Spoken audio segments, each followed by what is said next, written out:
Ya determinadas las estructuras químicas, ahora seguiremos con el procedimiento, donde después de haber rotulado los tubos de ensayo, en un tubo se le adicionará una pequeña cantidad de soluto y será lo mismo con los demás tubos añadiendo otros solutos. Se añadirá 5 mililitros de agua y posteriormente se agitará el tubo de ensayo y se anotarán los resultados. Luego se repetirá el procedimiento cambiando agua por acetona. A continuación podemos ver los tubos de ensayo con 5 mililitros de agua con su respectivo nombre de cada componente, con el cual se va a mezclar en los siguientes experimentos. Como se puede ver en la tabla, la disolución fue rápida, formando una mezcla homogénea donde el agua sigue siendo transparente y no se notan partículas de cloruro de sodio, ya que el agua disuelve correctamente el cloruro de sodio debido a que las partículas de agua son polares y tienen la capacidad de rodear y separar los iones de cloruro de sodio, de cloruro y del sodio, presentes en el cloruro de sodio, gracias a las interacciones electrostáticas entre los iones y las moléculas de agua. Esto resulta en la formación de una solución homogénea de iones disueltos en agua. Aquí, como se puede ver en la tabla, la disolución también fue rápida. Forma una mezcla homogénea donde el agua sigue siendo transparente y no se nota ninguna partícula. Esto porque el agua disuelve la glucosa debido a su capacidad de formar puentes de hidrógeno con los grupos hidroxilo presentes en las moléculas de glucosa. Estas interacciones permiten que las moléculas de agua rodeen y separen entre sí las moléculas de glucosa, lo que lleva a una disolución homogénea en el agua. Aquí podemos ver el mismo resultado donde el agua sigue siendo transparente. Esto da de ejemplo una mezcla homogénea de disolución rápida, ya que el agua es un solvente polar, lo que significa que tiene la capacidad de disolver sustancias polares como la sacarosa también. La sacarosa es una molécula polar debido a la presencia de múltiples grupos de hidroxilo en sus moléculas de glucosa y fructosa, así como el enlace glucosídico que las une. Cuando se añade la sacarosa al agua, el grupo hidroxilo polar de la sacarosa puede interactuar con las moléculas de agua a través de puentes de hidrógeno.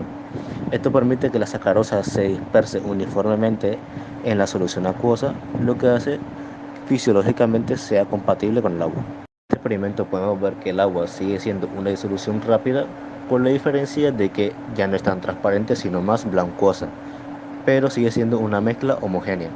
Esto porque las interacciones entre los puentes de hidrógeno permiten que el agua penetre entre las cadenas del almidón, separándolas y dispersándolas en la solución. Este proceso se facilita aún más por la estructura helicoidal de la amilosa y la ramificación de la amilopectina, que proporcionan más sitios de interacción con el agua. En consecuencia, el almidón se separa uniformemente en el agua, dando lugar a una solución más homogénea. Aquí podemos ver una disolución rápida, una mezcla homogénea y también podemos volver a ver que el agua es transparente. Esto porque el etanol, siendo una molécula polar, debido a la presencia del grupo hidroxilo, puede formar enlaces de hidrógeno con las moléculas de agua. Estos enlaces de hidrógeno se establecen entre los átomos de oxígeno del agua y el hidrógeno del grupo hidroxilo del etanol, así como entre el oxígeno y el etanol y los hidrógenos del agua. Estas interacciones hacen que las moléculas del etanol se dispersen y se mezclen eficazmente con las moléculas de agua. Con el glicerol podemos ver lo mismo, una disolución rápida, una mezcla homogénea y agua transparente. Esto debido a que las moléculas del glicerol son polares, esto por la presencia de los tres grupos hidroxilo, lo que le confiere una alta afinidad con el agua. Estos grupos hidroxilo pueden formar enlaces de hidrógeno con las moléculas de agua.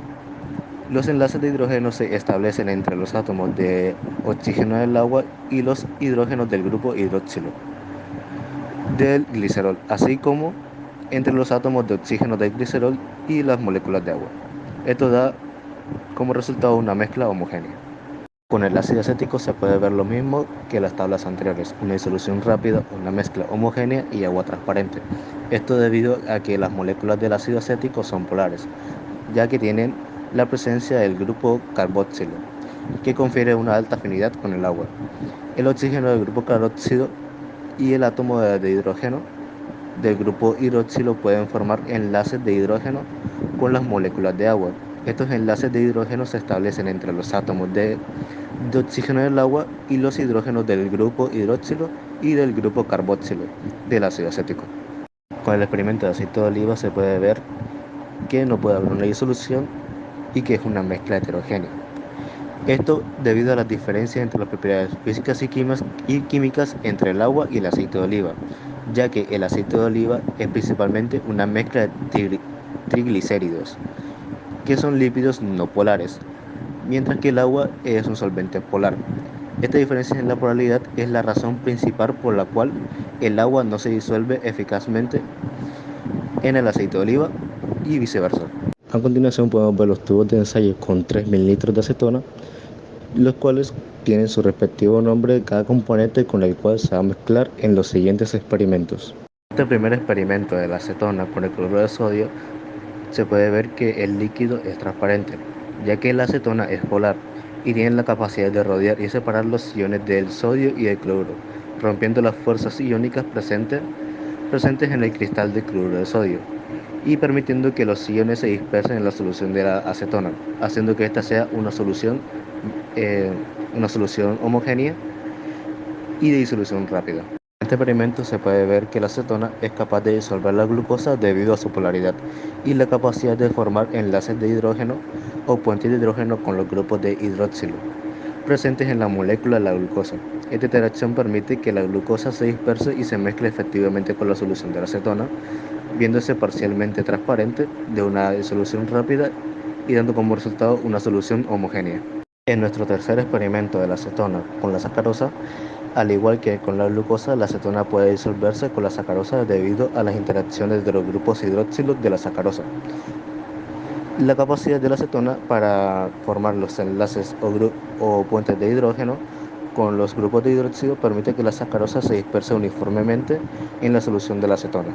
Da como resultado una solución homogénea de disolución rápida y con un líquido parcialmente transparente. En el experimento del almidón con la acetona podemos ver que es diferente, ya que el almidón es una macromolécula compuesta principalmente por cadenas largas de glucosa.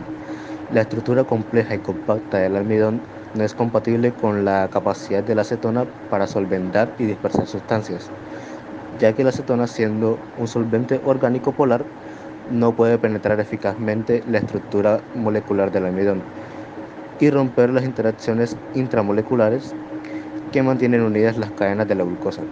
Como resultado, el almidón no se disuelve correctamente y la acetona, en cambio, tiende a formar agregados o precipitados blancuzosos en la solución. Como resultado, da una solución heterogénea donde no hubo una disolución. En el experimento de la acetona con el etanol podemos volver a ver un líquido transparente, donde la acetona es miscible con el etanol debido a las similitudes en polaridad y la capacidad de formar puentes de hidrógeno. Las moléculas de acetona pueden solventar las moléculas del etanol, permitiendo que se mezclen y se dispersen uniformemente en la solución de la acetona. Esto da como resultado una mezcla homogénea de disolución rápida. En el experimento del glicerol y la acetona podemos ver que no hubo una buena disolución, ya que el glicerol es un compuesto polar que contiene 3 grupos de hidroxilo, lo que confiere cierta afinidad por el agua y otros compuestos polares. Sin embargo, la acetona, a pesar de ser un solvente polar, no es capaz de solventar eficazmente el glicerol, debido a diferencias de polaridad y estructura molecular. Aunque la acetona y el glicerol son ambos solubles en solventes orgánicos, la acetona no puede formar enlaces de hidrógeno con los grupos hidroxilo del glicerol, de la misma manera que lo puede hacer con otros compuestos polares. Como resultado, el glicerol no se disuelve correctamente en la acetona y puede formar fases separadas o precipitaciones en la solución, dando como resultado una mezcla heterogénea. En el experimento del ácido acético con la acetona se puede volver a ver un líquido parcialmente transparente, ya que la acetona se puede disolver en el ácido acético debido a sus interacciones polares. Las moléculas de acetona pueden interactuar con el grupo carboxilo del ácido acético, formando puentes de hidrógeno y permitiendo que el ácido acético se disperse en la solución de la acetona. Esto da como resultado una mezcla heterogénea de rápida disolución. En nuestro último experimento del aceite de oliva con la acetona se puede ver una solución bastante diferente, ya que es amarillenta y también transparente. ya que el aceite de oliva es principalmente una mezcla de triglicéridos, que son lípidos no polares, y las cetonas, siendo un solvente orgánico polar, tiene dificultades para disolver completamente los lípidos debido a su falta de afinidad por las moléculas no polares. Aunque la acetona puede solventar algunas moléculas lípidas presentes en el aceite de oliva, no puede solventar eficazmente todas debido a la falta de afinidad. Por lo tanto, la acetona solo puede disolver parcialmente el aceite de oliva, dejando algunas moléculas lípidas sin disolver, lo que puede resultar en una solución parcialmente transparente o con una presencia de fase separada no disuelta en otros casos. En nuestro caso podemos ver que es una mezcla homogénea y de rápida disolución.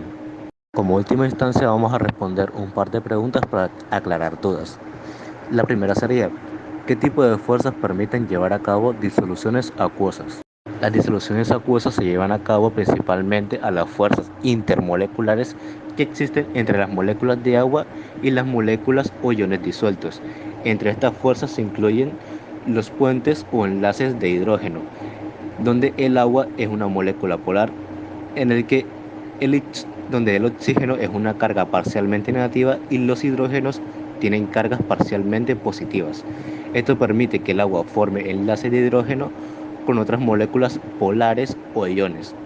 Tenemos la fuerza dipolo-dipolo que permite las disoluciones acuosas al permitir que el agua interactúe con sustancias polares o iónicas, dispersándolas homogéneamente en la solución debido a la atracción entre los dipolos eléctricos. Tenemos la fuerza ion-dipolo, donde en caso de sustancias iónicas disueltas por el agua, como el cloruro de sodio, se forman interacciones ion-dipolo entre los iones y las moléculas de agua, donde los iones cargados son atraídos hacia los dipolos de las moléculas de agua, lo que permite su disolución en el solvente acuoso. Como segunda pregunta tenemos, ¿qué influencia tiene la diferencia de la electronegatividad entre los átomos que componen una sustancia y su disolución en agua o en un compuesto orgánico? La diferencia de electronegatividad entre los átomos que componen una sustancia influye en su capacidad de formar disoluciones en agua o en compuesto orgánico. Primero expliquemos las disoluciones en agua. Cuando la diferencia de la electronegatividad entre los átomos de una sustancia y el oxígeno del agua es alta, es más probable que la sustancia sea polar y forme interacciones favorables con el agua. Las sustancias polares, como los compuestos iónicos o las moléculas con los enlaces polares fuertes, tienden a disolverse bien en el agua debido a las interacciones dipolo-dipolo e ion-dipolo. Las sustancias no polares con una diferencia de electronegatividad baja o nula generalmente tienen una solubilidad limitada en el agua, ya que no puede establecerse interacciones favorables con las moléculas de agua. En las disoluciones de compuestos orgánicos como la acetona, donde los átomos tienen una diferencia de electronegatividad baja, las moléculas tienden a ser menos polares. Las sustancias no polares o ligeramente polares, como los hidrocarburos, suelen disolverse bien en compuestos orgánicos debido a las fuerzas de dispersión de London.